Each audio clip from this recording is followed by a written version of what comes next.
The Utah Jazz lose a close one to the Sacramento Kings. Let's talk about it. It's the Hoops Nerd Show. But before we do, let's give a shout out to our sponsor, Prize Picks, who is giving you up to $100 if you use promo code HoopsNerd, not Hoopster, HoopsNerd at prizepicks.com. Use promo code HoopsNerd. They will match up to 100. You put $5 down, they will give you $5. It's going to be a blast, guys. The best time to do it is the beginning of the season when the numbers aren't acclimated. That's where you're going to make some fun bets and win a lot. They don't know about Keyonte George yet. So go put your money down. Go sign up. Use promo code HoopsNerd. It supports the channel. I would appreciate it. All right, let's talk about the Jazz, guys. It's the final preseason game. And the Utah Jazz were resting 4 of their players. The Kings were resting like 4 or 5 of their players as well. In fact, let's just look at it. I didn't see who was resting, but they were obviously resting Fox and Domantas Sabonis and Keegan Murray and I think a lot of their starters. So, yeah, they're not even showing it. But, yeah, those guys were resting. Harrison Barnes played. But, yeah, those 3 guys were resting for sure. For Utah, they were obviously resting Lauri Markkanen. They were resting John Collins. They rested Jordan Clarkson and rested Kelly Olynyk. So we still got, what it did is it gave us an opportunity to see a lot of these players play that we might not normally get to see. So anyways, we see Ochai Agbaji, and let's just do what we always do. Let's just go down the line from NBA.com. Let's see if they put the videos up yet. Not yet, but we do see shot zones. Actually, this is pretty cool. Let's do this. I do like these. I wish they, free ad for that. I wish they showed the replays. Actually, maybe they will. Will they? They usually come right up, but they're not coming up. So I guess that just shows the shot. Anyway, sorry, this is bad for live TV. Ochai Agbaji looked pretty good. There were a few things. The one thing about this game, though, is that these guys did not shoot the ball well from 3. Except for 2 players, the Jazz did not have guys shooting the ball well from 3. Sexton, and basically that was it, actually. I thought Talen Horton-Tucker, he shot 33, which is a little below league average, but Sexton was the only one shooting at a high clip. Everyone else didn't.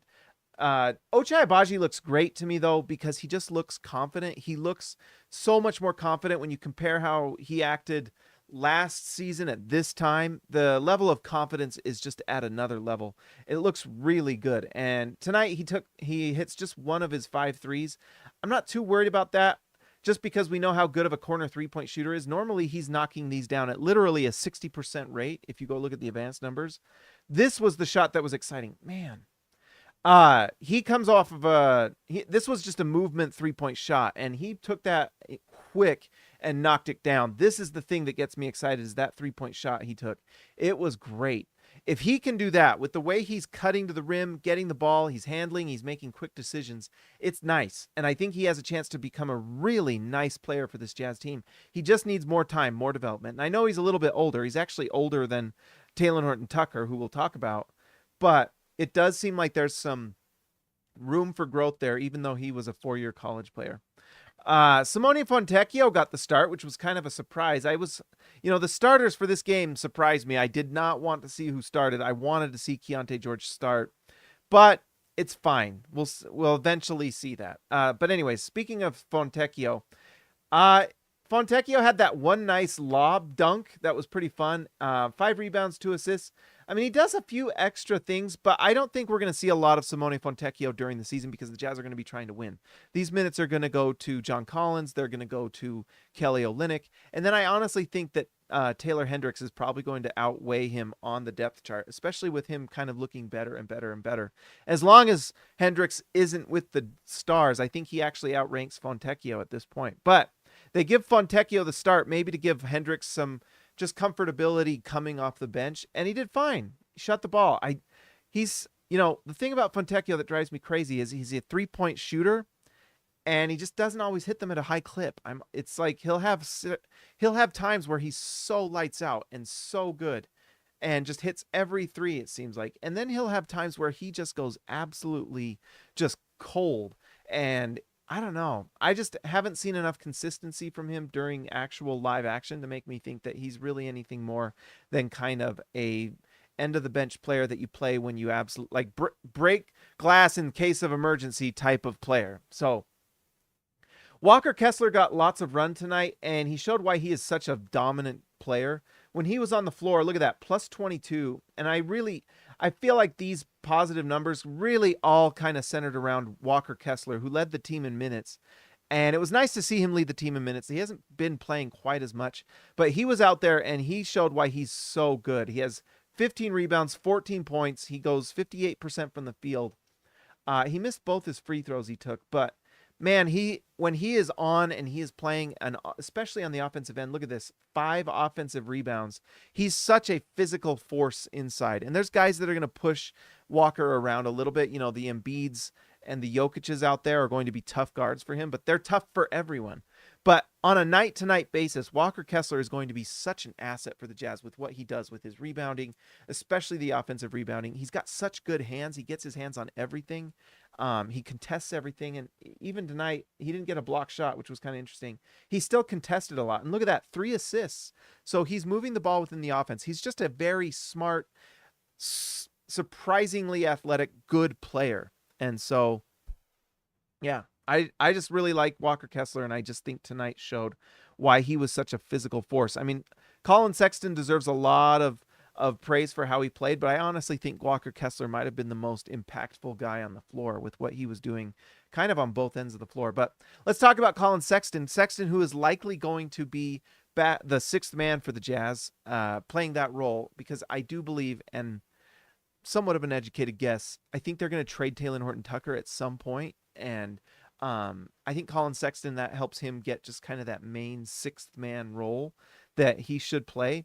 11 for 16 from the field, 2 for 3 from 3. He just was on fire offensively, and then a plus 22. He played great tonight. In 24 minutes, he scores, how much was it? 24 points at such an efficient clip. Fantastic from Sexton. Kessler, 58% field goals, 14 points, 15 rebounds, 3 assists. Bomb. Yes, it was fantastic, DW. Collin Sexton, yeah, I don't have anything else to say, but I was really happy with what I saw tonight, with his ability to actually play with the other players on the team. There's still times where he has such blinders, and I kind of felt like that in the first quarter, but I felt like as the game went on, he played within the system a little more. He's still going to be that guy that just kind of has that one-track mind, and he's going to go score the ball. But tonight, he did have 5 assists, so you can't argue with that. It was solid. It's not quite the same. There are just different types of assists out there. We've talked about it before. There's bailout assists, and there's intentional assists and things like that. And I think Collin Sexton is just playing better and better for this Jazz team. And what I like to see is when I can see him playing within the offense with other guys, where it's not just him focusing on just, doing the one thing he knows how to do. He's doing more, and it's nice to see. And playing within the offense is the most important thing. Can you just play within the system? I like when I see him knock down, like he had that one thing I've noticed from Sexton this preseason is his ability to knock down those spot up 3-point shooters when he just gets the pass and just takes a pull up, just takes a 3, not a pull up, spot up, whatever you want to catch and shoot. There's the word. His catch and shoot 3s have looked nice to me this preseason. When he takes those, he looks like a really nice knockdown shooter. It's not just drive and score for him. If he can be a little more comfortable playing off the ball, just take some catch and shoot 3s, he's going to be even more effective because he's a good shooter. I mean, he's shooting like a 40% clip last year from 3. If he can do that again, maybe get to 41, 42. I think it was like 39.8 or something like that. I'm not going to look it up, but you can go look it up. You guys can go look it up right now. Test my knowledge. But anyways, I think he can be like 41, 42. If he's taking catch and shoot 3s and knocking them down at which are easier 3s to take, I think it's very possible. This guy has a chance to be 6th man of the year. He really does. If he's putting up numbers like this at this efficiency, it's going to be undeniable. And so it's fun to see. Talen Horton-Tucker, I mentioned it before. I would not be surprised if Talen Horton-Tucker is traded in the next month, maybe tomorrow. But don't be surprised, okay? Don't be surprised if that happens. I did the video before. If you haven't gone and seen it, go watch the video. Who was it? It was Jake Fisher who reported on it, that the Jazz were talking with Houston, with THT. I get the feeling the Jazz are going all around, finding any sort of suitor they can, because what they want to do is clear the deck for Chris Dunn and Keyonte George. Chris Dunn has been so dang good. We'll talk about it in a second. And Keyonte George, and so they're going to move him. But the Jazz are starting Talen Horton-Tucker probably until that happens, but we'll see. Maybe Keyonte George plays up until you got to get him on the floor more and more and more, But for now, Talen Horton-Tucker has enough good moments that I think he's solid at that starting role. He drives, he kicks out, look, tonight he had, how many assists did he have? 8 assists. So, I mean, this was a nice night for Talen Horton-Tucker. 26 points, 8 assists, 5 rebounds. There's still moments here and there where I just go like, no, where he'll fall down or he took like 1 or 2 kind of fade away twos and then he makes the third one. And I'm just like, I hate the third one that he makes because then it makes me think he's going to take it again. I do not like the fadeaway 2-point shot from Talen Horton-Tucker. If he could remove that from his game, he'll just become an even better player.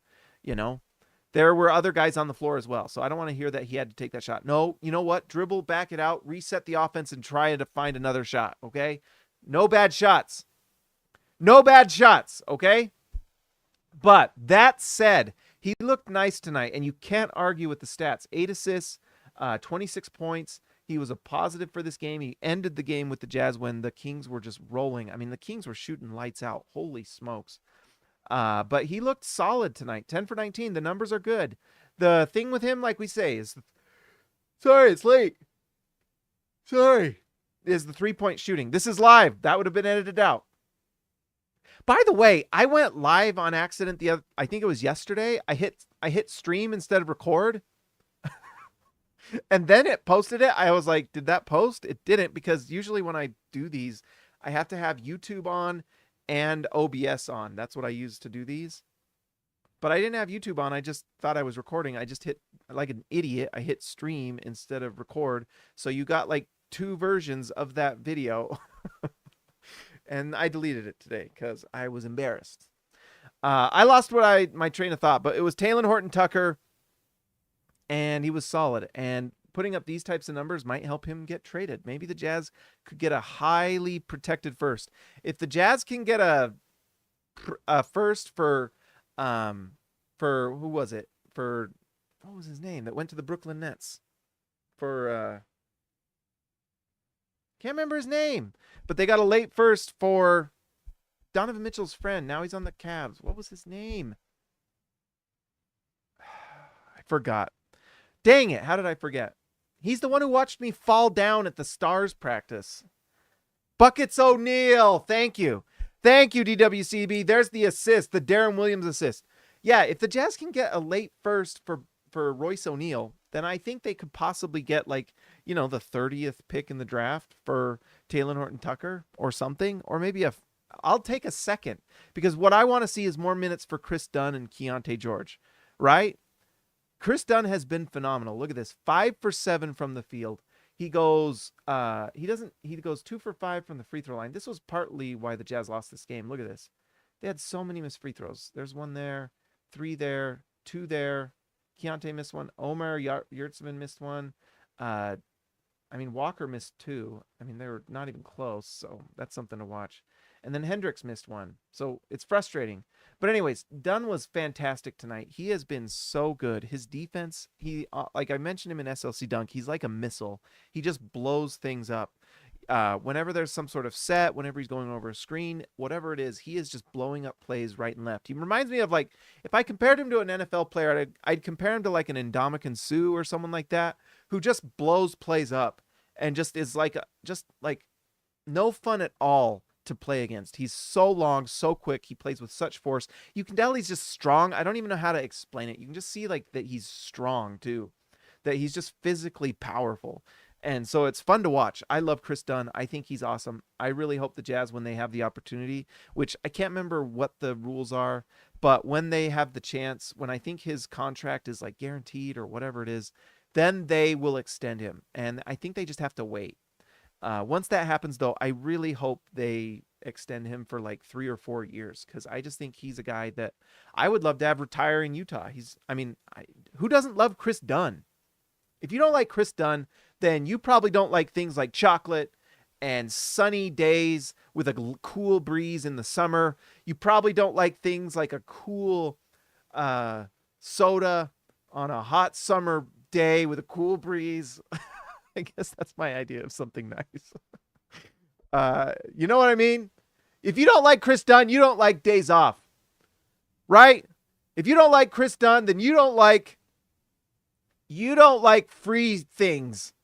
You don't like finding out your tax return was way better than you thought it was going to be. If you don't like Chris Dunn, you don't like stuff like that, okay? That's just the truth, okay?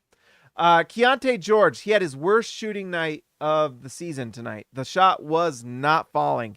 He looked tired to me. A lot of these guys actually looked tired to me. They looked honestly exhausted. I wouldn't be surprised if he was tired. And I think there might be trade talk going on. Who knows? But Keyonte George shoots 2 for 12 from the field, 1 for 6 from 3. It's just a bad shooting night. And that's going to happen. I think with his getting to the free throw line, that makes that a little better. Even tonight with a horrible shooting, he still gets to the line. He still takes 4 free throws. You know, these refs were not really calling a lot, by the way. These refs were preseason level once again. But anyway, 7 points. He had 2 assists. He just kind of falls into stats. This was his worst game of the preseason, and he still kind of shows you signs. And the thing, you guys all know my love for Keyonte George. I love the guy. I think he's going to be so good. I have so many hot takes on Keyonte George. I really do. I really do. He's still looking a little tentative out there. But what makes me really happy with him is that he just plays within the flow of the offense. And every game, I'm just excited about the vision that he shows. He has such good vision, and his passing is so good. He makes the right play time and time and time again. It's not even necessarily the scoring, which is phenomenal. It's the passing that Jazz fans should be excited about. I mean, honestly, Keyonte George might be the next. Should we just say it? I think he might be like the next Darren Williams for the Jazz. I think with his ability to score and assist the ball, I think he can impact games like Darren Williams. I think Darren Williams was more of a better defender just because he was so physically strong and could really do some things. But I think that's, if you're looking for a comparison from a former Jazz player, I think Keyonte George has a chance to be Darren Williams. I really do. I think he has the ability to score at all 3 levels. His ability to pass the ball is just fantastic. He's got some things he's got to work on, and he's got to figure out what his next, what his moves are and what his go-tos are and how he gets points when things aren't going right. Donovan Mitchell kind of created that little move where he went to the right side of the free throw line and could just knock that down, and that became kind of a go-to move. And I think Keyonte's going to have to learn some of those things for himself, but man, within the offense, he moves the ball so well. I am so over the moon, and I think Darren Williams is the comp for him as far as Jazz players go, just with that offensive guard that can move the ball and really impact the game. And he's looking better and better defensively to me. He lost all that weight. Keyonte Scorpion, I don't mind it. KG3, you know what we were saying in the SLC Dunk Chat? We were saying St. George. St. George slays the dragon, baby. But anyway, and maybe we'll do that on the channel here. St. George, I like it. I like St. George or KG, or I think people just call him Key on the team. I'm not sure. He is the key to victory, right? But anyways, I'm so over the moon on him. I think that with his passing, I think don't be surprised if he's just as good as Scoot in like 3 years. With his ability to shoot the ball, I mean, he's already a more consistent shooter now than Scoot. Doesn't mean Scoot won't become a better shooter and maybe becomes just incredible himself. But why not? Why not? And the thing that I like too is he lost all that weight. He showed all that initiative to lose the weight. If he can get stronger without putting on too much weight, but just get stronger. That's the thing. You want these guys to get stronger. You don't want them to get bigger. Everyone who talks about like Wembanyama or Chet Holmgren, they say, oh, they need some weight. They're going to be. No, you don't want to put on weight. You don't want to put on weight. Are you kidding? You want to put more weight on those knees and those feet when you're 7 feet tall or 6'4" or 6'9"? No, you don't. But what you do want to do is get stronger. Like kind of how Kevin Garnett, he was never this like super big guy, but he was strong. And over his career, he just built more and more strength. And that's another thing that happens with these guys. They get in that weight room, and then over 2-3 years, they just get that physical foundation built, and then that's when you kind of really hit your prime, and you're just awesome. So Keyonte just needs some strength, some muscle on those bones, and he will be even better. I mean, I can't get over how good he is. I can't get over it, and it's only going to get better. Yurtsevic's been a nice this. I mean, he's going to be probably not playing much at all during the regular season, maybe here and there, spot minutes. He is a fantastic offensive rebounder. I mean, he is a great offensive rebounder. Tonight, he gets 3 and 3. He gets just as many offensive rebounds as defensive ones. It's crazy. He has an eye for it, and he's just a good rebounder. It's what he does. And we know he can shoot the three too. But nice. The more I watch Yurtseven, the more I like him. He's got some physical limitations with size and length and things like that, but he's a solid, third center or whatever he is, fourth center, whatever you want him to be. Nice player to have on your roster. That's just a solid pickup for the Jazz. And then let's talk about Taylor. Luka at home. All we'll say about Luka at Samanic is that we have Luka at home. If you want Luka Doncic on this Jazz team, that's great. But you know what?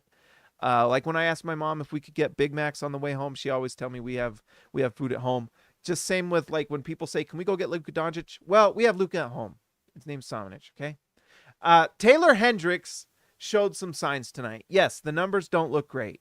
This is gonna take some time, and it's obvious that Taylor Hendricks is more of a project than I think people were expecting. I think a lot of people thought that he would. He was one of those players in the draft that you could put on any team and he might contribute right away. He finally looked pretty solid tonight. He got extended run, 15 minutes. This is what he shoots, but it looked nice. He had kind of two plays where he had that transition three. This was where he goes in transition, pulls up in the corner and knocks it down. And then this one right here was kind of a fadeaway 2-point shot. He goes to the free throw line as well, then missed it. But really nice night from Taylor Hendricks to show some more flashes. He's going to get more and more and more chances, and each time those flashes are going to get better. Hendricks' field goal percentage is better than St. George's field goal percentage tonight. That is true. That is true. Technically true. Anyways, I liked what I see. I want to see more oomph from him. Like I'm already seeing that. When you have a player, you just want to see impact on the floor. You want to see them just kind of like impose themselves on a game and just really and I see that with Keyonte every time he's on the floor. Every time he has the ball in his hands, it's like there's this energy and aura, and he can do so many different things. And the defense has to be like, is he going to pull up? Is he going to drive? Is he going to pass it? He freezes the defense with, I probably got to stop because I get so excited about Keyonte. But I want to see a little bit more of that from Taylor Hendricks, and I know that he's a role player. The Jazz got a role player at number 9, and it's fine if he's really good, and I think he will be a 40% three-point shooter. He will be an impact player on offense. I think he'll probably develop a few things. It'll be fun to watch, but it's going to take some time. What I want to see more from him is defensive impact. Like, I'm not quite seeing enough. And I get it. He's playing within a system. He's not playing at center, so you're not going to see him, contesting shots quite as much. But I would love to see him playing in that weak side, defensive role and kind of freelancing a little bit. Maybe try to impact more and more. I just want to see a little more. I would like to feel a little more impact from him. Tonight he gets 3 rebounds, 2 assists. That's decent, but in 15 minutes, that's not the greatest. It's fine, I guess. I just want to see more impact. I want to feel his presence on the floor, right? You don't want to forget that Taylor Hendricks is on the floor. And that was a little bit of what was going on tonight. But at the same time, he showed some flashes. So it's going to take some time. He's going to be in the G League. I bet they're going to try to really get him involved with that offense and have him doing a lot of things. Get some tickets for the Stars because you'll probably get to see Taylor Hendricks play more with them than you will with the Jazz this year. I assume. We'll find out, though. Who knows? Maybe the Jazz make some moves and give him more time. But I just want to see him play, and it would be nice to see him develop into something more. All right, guys, that's all I got tonight. Thank you, everyone, for coming and joining the show. That was a lot of fun. Let's give a shout-out to our All-Stars. Thank you, All-Stars, for supporting the channel. I appreciate every single one of you a ton. Actually, let's reload this just to make sure we're not missing anybody. But while we do that, let us also, let's play the music.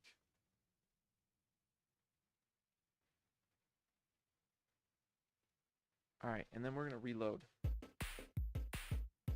Reload the list. All right, guys. Like I said, thank you so much to the All-Stars. You guys are amazing. And all the members of the channel. Thank you for supporting this channel. It means a ton. You guys are keeping this channel going like crazy and growing, and I appreciate it. So, anyways, let's give a shout out to Ezekiel Raisibe, the man from Down Under. Yes, Jake C. Can. Christian House Money to Haas. See ya, Lexa Later. Built Ford Tough. Alexander Tufts. Jorge Arrizaga Mi Amigo de Abajo. Jordan the Goat Best Roll. TGD Total Game Domination. Tyson Price, The Price is Right. X marks the spot for Zintas. Austin R. Grant, Editor Extraordinaire. DWCB Darren Williams to Carlos Boozer. Patrick Akubo, the Connoisseur. And Robert Hall of Fame. Guys, if you're a Jazz fan and you aren't subscribed to the channel, what are you doing? And guess what? We got regular season coming here soon. Soon. And by the way, also go to Prize Picks, use promo code HoopsNerd. I would appreciate it. There it is. There it is. Go do it. Go sign up. Guys, I will talk to you next time.